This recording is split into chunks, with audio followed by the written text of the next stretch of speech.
자, 여러분 안녕하십니까? 반갑습니다. 부동산 세법의 김동수입니다. 오늘 24강 시간이 되겠는데요. 역시 이 시간에도 양도소득세 문제풀이를 계속 이어서 학습하겠습니다. 여러분 문제 21번이 되겠습니다. 소득세법상 장기보유 특별공제와 양도소득 기본공제에 관한 설명이다. 틀린 것. 단 거주자의 국내 소재 부동산을 양도한 경우 24회 때 출제됐죠. 자, 여러분 장기보유 특별공제와 이 문제는 양도소득 기본공제에 대해서 내용을 알고 있는가 하는 문제죠. 1번 보유기간이 3년 이상인 토지 및 건물, 그런데 가로 열고 미등기 양도자산과 비사업용 토지는 제외된다. 여러분 미등기 자산과 비사업용 토지는 장기 보유 특별공제를 적용하지 않는다는 것 알고 계시죠?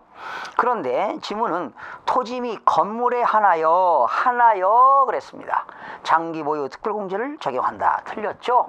여러분 장기 보유 특별공제는 보유기간이 3년 이상인 등기된 토지와 건물과 그리고 추가로 개정된 게 뭐가 있죠? 조합원 입주권이 되겠습니다. 특히 이 조합원 입주권은요, 관리처분 계획 인가 전 토지분 또는 건물분 그런 양도 차익에 한해서 조합원 입주권도 장기 보유 특별공제가 되는데요. 그러나 이 조합원 입주권은 첫 번째 조합원이야지 조합원으로부터 취득한 것은 제외됩니다. 남이 가지고 있던 조합원이 입주권을 가지고 있는데 그건 취득한 것은 제외되고요. 원소유자가 되겠죠. 원소유자의 조합원이 되겠는데 관리처분 계획 인가 전 토지분 또는 건물분 양도 차익에 한해서 조합원 입주권도 장기보유 특별공제를 적용이 됩니다. 그래서 1번이 틀렸네요.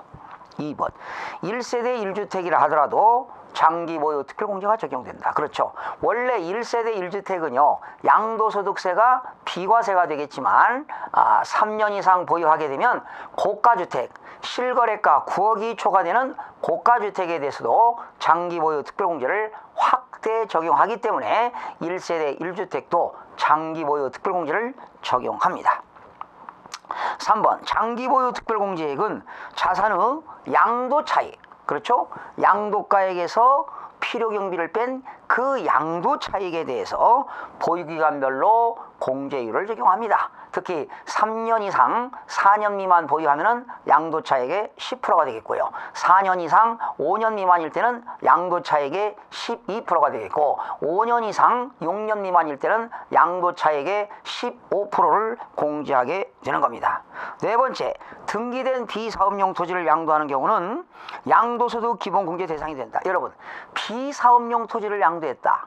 업무용이 아닌 토지죠. 비사업용 토지를 양도하면 장기보유 특별공제는 적용받을 수 없지만 양도소득 기본공제는 적용받을 수가 있습니다. 5번 장기보유 특별공제 계산 시 보유기간은 언제입니까? 취득일로부터 양도일까지가 되겠습니다.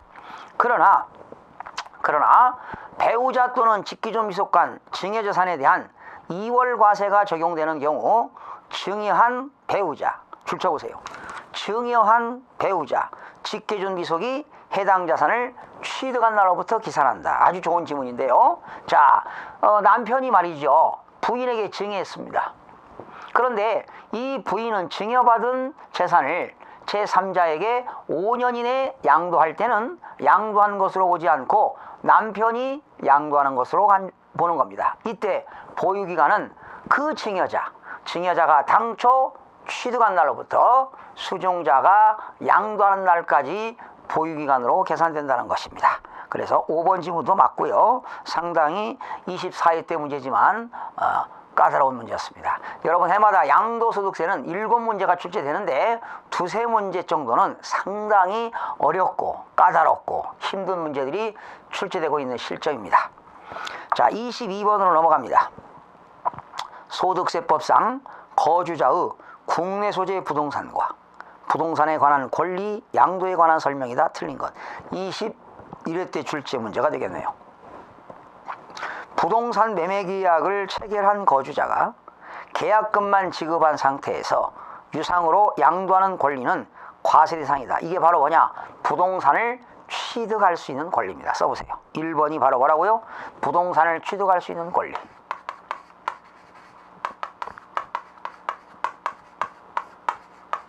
부동산을 취득할 수 있는 권리가 됩니다. 부동산을 취득할 수 있는 권리. 2번, 상속받은 부동산을 양도했다. 기납한 상속세는 양도차익 계산 시 필요경비로 공제할 수 있다. 여러분, 부모로부터 상속받은 재산을 양도했는데요, 그 상속받은 재산에 대해서 여러분이 상속세를 냈다고 필요경비로 공제할까요? 공제할 수가 없습니다. 2번이 틀렸네요. 3번, 상속받은 부동산 취득 시기는 상속이 개시된 날로 한다. 그렇죠? 상속받은 부동산 취득 시기는 상속 개시입니다. 상속 개시. 상속 개시일은 피상속인의 사망일을 말합니다. 네 번째, 상속받은 부동산을 양도하는 경우 양도소득세 세율을 적용함에 있어서 보유기간은 어떻게 될까?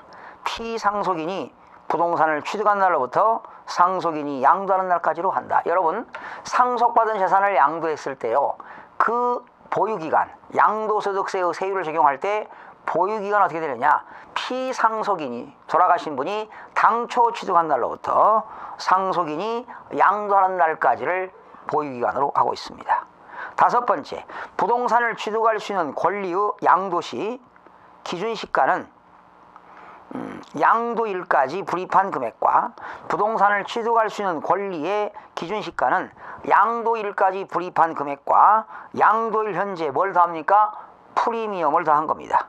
출처요, 불입한 금액과 그리고 프레미엄을 상당하는 금액을 합한 금액으로 한다 해서 5번 지문도 맞고요. 틀린 지문은 2번이 되겠습니다. 여러분, 필요경비를 뭐가 있나요? 취득가액과 취득가액에는 취득세라든가 등록면허세가 포함되겠고요.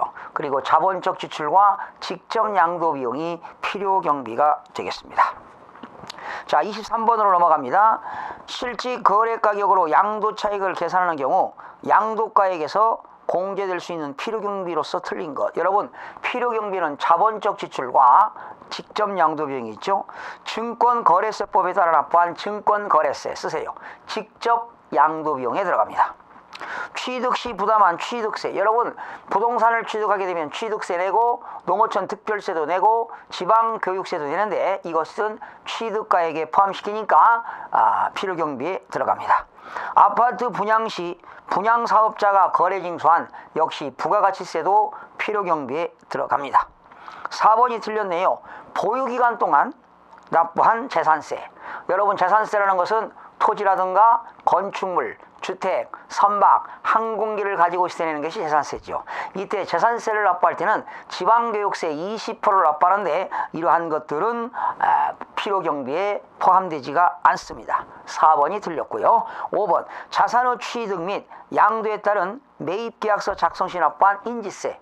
여러분, 부동산을 취득할 때 뭐가 들어갑니까? 인지세가 들어가죠. 부동산 가격이 1,000만 원 이상일 때는 인지를 붙이고요. 주택 가격이 1억 원 이하일 때는 인지를 붙이지 않는 거 참고로 말씀드렸고요. 이렇게 부동산을 취득하게 되면 인지세가 들어가는데 역시 인지세도 필요경비에 포함이 되는 겁니다. 자, 24번입니다. 양도소득세 과세표준 계산에 관한 설명이다. 틀린 것. 양도소득에 대한 과표는 종합소득에 대한 과세표준과 퇴직소득에 대한 과세표준과 구분하여 계산한다.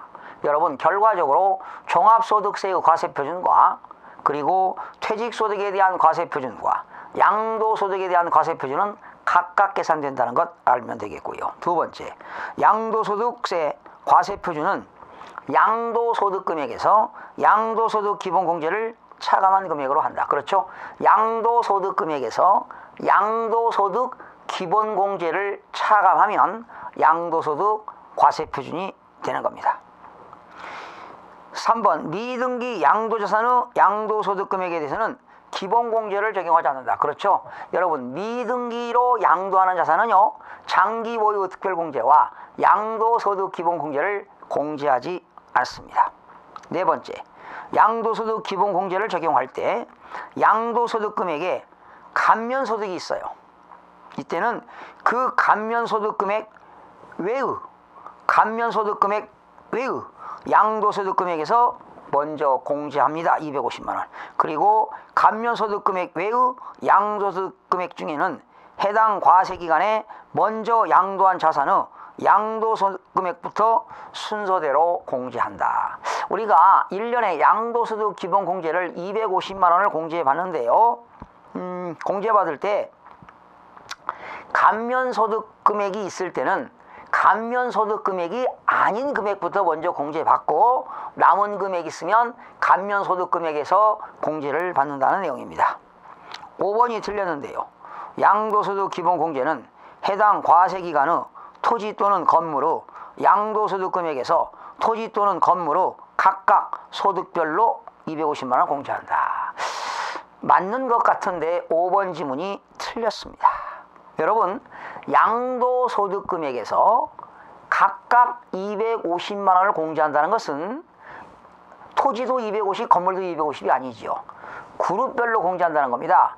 1그룹에서는 토지와 건물, 그리고 부동산에 관한 권리와 기타 자산을 합쳐서 연 250만 원. 2그룹은 주식 및 출자 지분에 따른 250만 원입니다. 그러니까 여기서 각각이라고 하는 것은 소득금액별로 각각이라고 하는 것은 그룹별로 250만 원을 공제받는다는 겁니다. 그래서 거기 해설 보세요.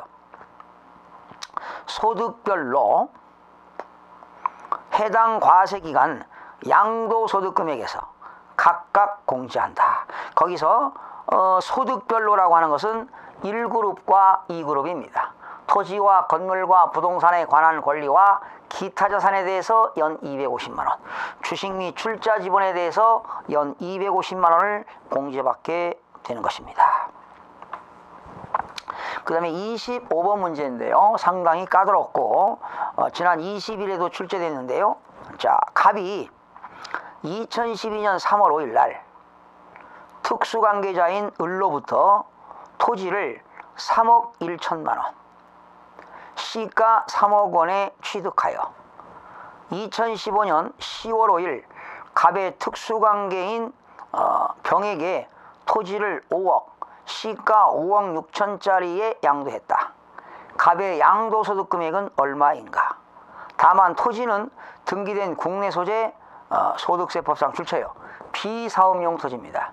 여러분, 비사업용 토지는 장기 보유 특별공제가 없습니다. 취득과 외의 필요경비는 없고 갑을병은 다 국내 거주자이고 배우자와 직기준 미속이 아닙니다. 그러면 그림을 그려보겠습니다, 여러분. 자, 상당히 까다로운 문제인데요. 자, 갑이라는 사람이 2012년 언제? 3월 5일 날 특수관계인 을로부터, 지금 갑하고 을은 특수관계인입니다. 지금 갑은 을로부터 취득했습니다. 갑이 취득했어요. 갑이 을로부터 부동산을 취득했는데 시가는 얼마고? 시가는 3억인데 얼마에 샀느냐? 3억 천에 취득했습니다.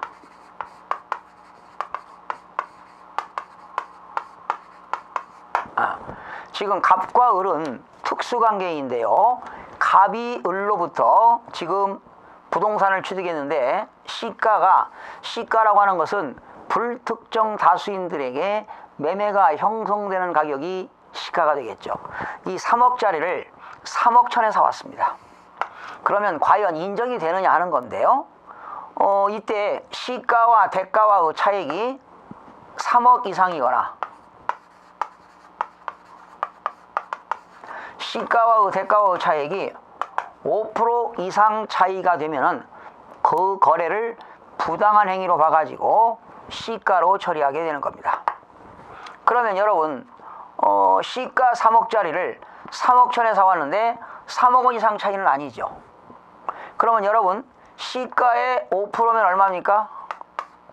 1,500만 원 이상 차이가 나는 게 아니라 1,000만 원 차이가 나니까 그냥 3억 천을 인정하겠다는 겁니다. 그렇죠? 그러면 비싸게 사왔다는 거지요. 3억 천에 사온 거 인정이 된다는 것입니다. 그죠? 3억 천. 그 다음에 이때 갑의 그래서 이제 특수관계인 병에게 취득하여 갑의 특수관계인 병에게 갑이 병에게 얼마에 양도했느냐? 5억에 양도했습니다. 지금 갑하고도 병하고도 특수관계인입니다. 갑하고도 을하고도 특수관계인이 되겠습니다. 그러면 얼마에 양도했느냐? 얼마에 양도했느냐면 시가가 5억 6천입니다.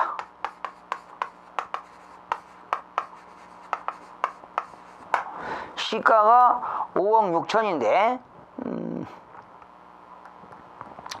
얼마에 팔았습니까? 5억 6천짜리를 시가 5억 6천짜리를 5억에 양도했습니다.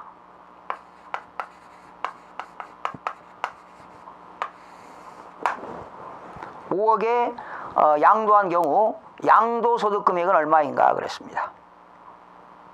다만 토지는 등기된 소재의 비사업용 토지이고, 여러분 비사업용 토지는 장기 보유 특별공제가 적용되지 않습니다. 그렇죠? 지금 뭘 구하라고 그랬나요? 소득 금액을 구하라고 그랬네요. 소득 금액, 양도소득 금액은 얼마이냐? 2억 5천만 원이 되겠죠? 그렇습니다. 여러분 잘 보세요. 그러면 시가와 대가와의 차익이 3억 원 이상이거나 5% 이상일 때는 부당한 행위로 보는데요. 요거 보세요. 시가 3억짜리를 3억 천에 사왔습니다. 그러면 5% 이상 차이가 안 지니까 취득가액은 얼마가 될까요? 3억 천이 되는 거죠. 그쵸? 그리고 양도가액은 갑이 병에게 양도했는데 시가가 5억 6천인데 5억에 양도했어요. 싸게 팔았다는 거 아닙니까? 이거 인정할까요? 안 합니다. 여러분 5억에 5%는 얼마입니까? 2,500만 원 이상 차이가 나잖아요. 그런데 5억 6천짜리를 5억에 저가 양도했으니까 이건 뭘로 계산한다? 5억 6천으로 계산해야 된다. 그래서 양도가액은 5억 6천.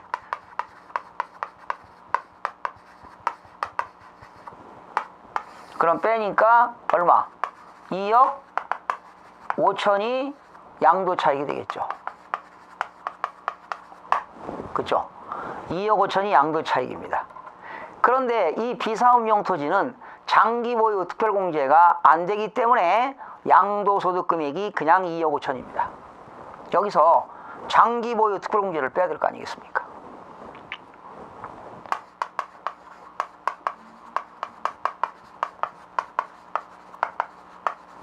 장기 보유 특별공제가 없어요. 그러니까 양도소득 금액도 2억 5천입니다.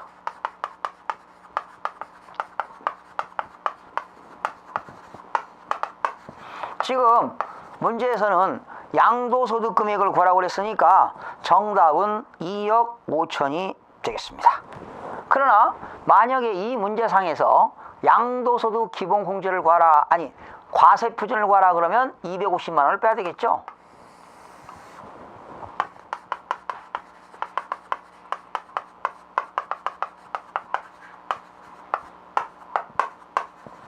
(250만 원을) 빼게 되면은 얼마가 될까요? 2억 2천 2억 5천이니까 어떻게 될까요? 2억 5천에서 250만 원을 빼니까 2억 얼마가 되겠죠? 그래서 여기서 정답은 소득금액이니까 2억 5천만 원이 정답이 되겠습니다. 비사업용 토지는 장기 보유 특별공제를 적용하지 않습니다. 자, 상당히 까다로운 문제인데요. 결과적으로 말이죠. 여기서는 특수관계자와의 거래에서 시가와 대가와의 차액이 3억 이상이거나 시가와 대가와의 차액이 5% 이상 차이 날 때는 뭘로 계산한다? 시가로 계산한다는 겁니다. 시가. 그렇죠? 그러니까 시가 5억 6천짜리를 5억에 양도했다는 건 저가 양도했다는 거죠. 특수관계인에게. 그럼 5억으로 양도하는 것으로 계산하지 않고 얼마? 5억 6천원으로 양도가액을 계산하는 문제가 되겠습니다. 자, 26번입니다. 이거는 23회 때 나왔는데요. 소득세법상 거주자인 갑이 국내 소재 토지를 갑의 사촌형인 거주자 을에게, 그러니까 갑하고 을은 특수관계인이죠. 양도하였다고 가정한다. 틀린 거. 이렇게 특수관계인끼리 거래가 시험에 많이 나오고 있는 거야. 만일 갑이 을에게 토지를 증했습니다. 지금 갑과 을은 특수관계인이죠. 갑이 을에게 토지를 증했습니다. 근데 을이 증여일로부터 6년이 지나서 다시 타인에게 양도했다. 5년이 지났죠. 5년 이내 팔면은 을이 양도하는 것으로 보지 않습니다. 그런데 을이 5년이 증여받은 지 5년이 지나고 양도하는 경우는 갑이 직접 타인에게 양도하는 것으로 보아 과세된다. 이게 틀렸습니다. 만약에 5년 이내에 을이 양도했다면 갑이 양도하는 것으로 보는데, 을은 갑으로부터 증여받은 재산을 증여일로부터 6년이 지나서 양도할 때는 을이 양도하는 것으로 보기 때문에 1번 지문은 잘못됐습니다. 그러니까 1번은 부당한 행위로 보지 않겠다는 것입니다. 그죠? 부당 행위 계산 부인을 적용한다.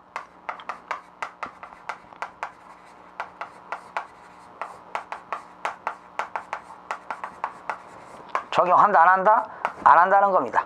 부당한 행위로 보지 않겠다는 겁니다. 왜?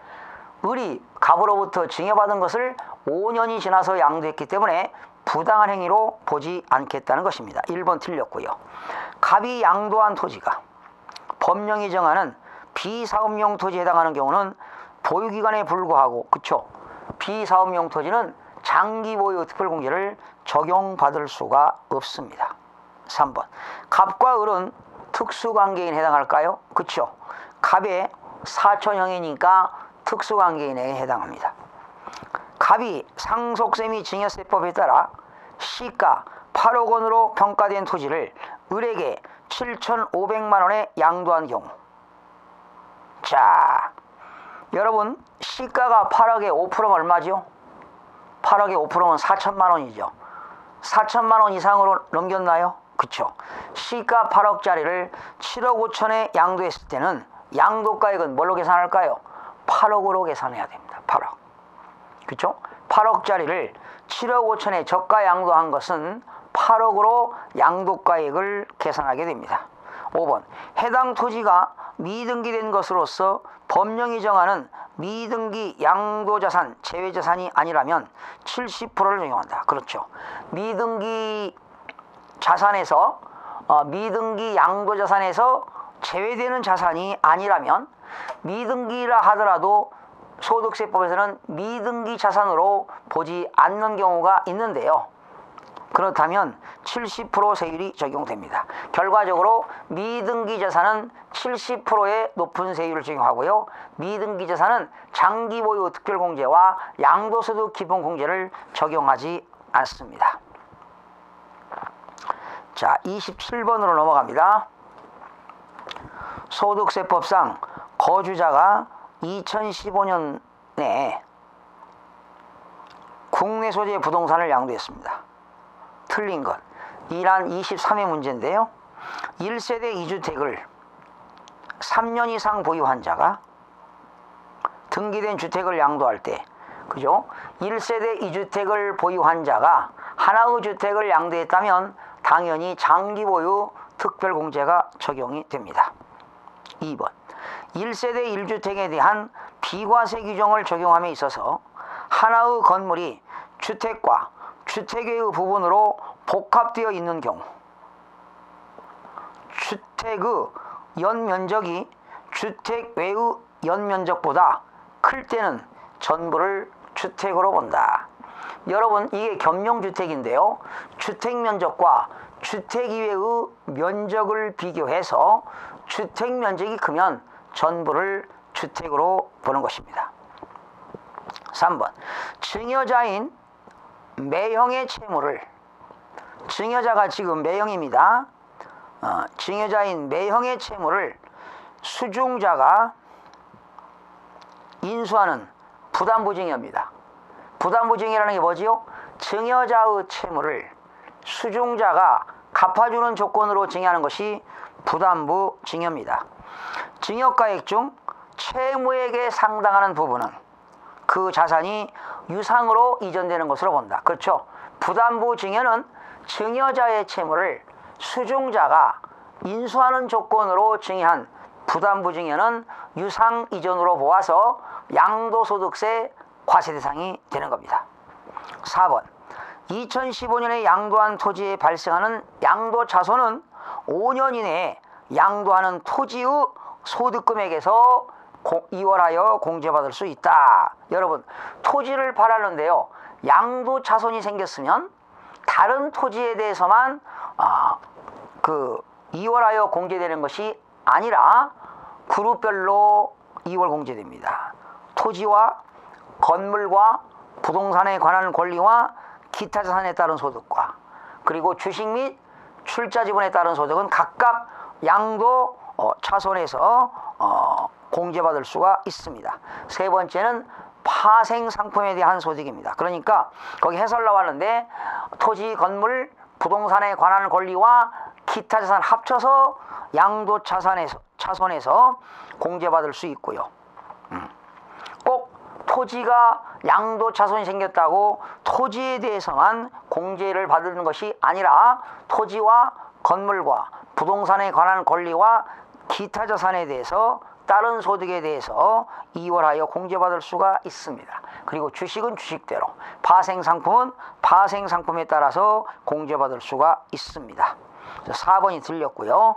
1세대 1주택인 고가주택을 양도하는 경우 양도가액 중 9억 원을 초과하는 부분에 대해서는 과세된다. 여러분, 1세대 1주택은 2년 이상 보유하면 비과세지만 고가주택을 양도하면 실지 거래가격 9억 원을 초과하는 고가주택은 양도소득세가 과세되는데 전체에 대해서 과세하는 게 아닙니다. 일반적인 경우에 양도차익을 구했다면 양도차익 곱하기 양도가액분의 양도가액 마이너스 9억 원, 9억 원에 대해서 안분 계산해서 초과분에 대해서만 양도소득세를 과세하는 내용이 되겠습니다. 계속해서 역시 다음 시간에는 28번부터 이어서 학습하는 시간을 갖도록 하겠습니다. 여러분 대단히 수고하셨습니다.